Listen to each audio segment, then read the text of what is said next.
Support for President Trump remains strong in Tennessee, and that is good news for Republican Marsha Blackburn, who is widening her lead against Democrat Phil Bredesen in a race to fill the Senate seat there. Correspondent Peter Doocy takes a closer look from Nashville. Republican candidates have one more day to campaign about Kavanaugh before midterm voters learn his fate. If I were in the U.S. Senate today, I would vote yes on Brett Kavanaugh.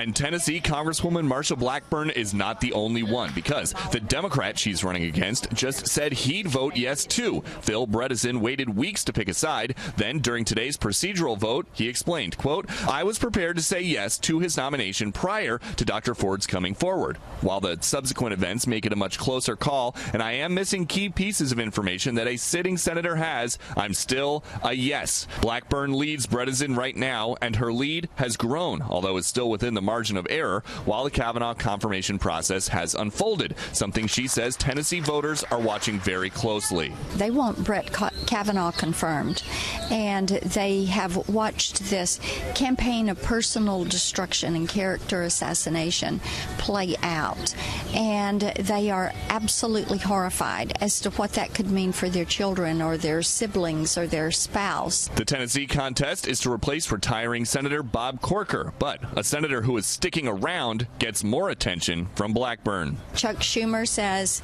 that his path to the majority runs through Tennessee. This week started with President Trump, who has a 60% approval rating here, rallying for Blackburn. A vote for Marsha is really a vote for me. Even though Bredesen doesn't have President Trump's endorsement, he's borrowing one of his famous buzzwords, swamp. Marsha Blackburn, 16 years in Washington, and it shows. Her latest attack ad is pure swamp scum. But Blackburn insists she and President Trump are on the same page about the swamp. He's a pretty good swamp drainer in chief, I will tell you that. And people in Tennessee love that about him.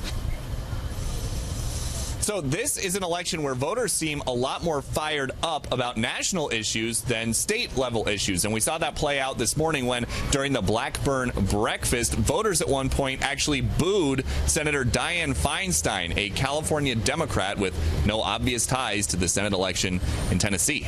Chris? Peter Doocy reporting from Nashville. Peter, thank you.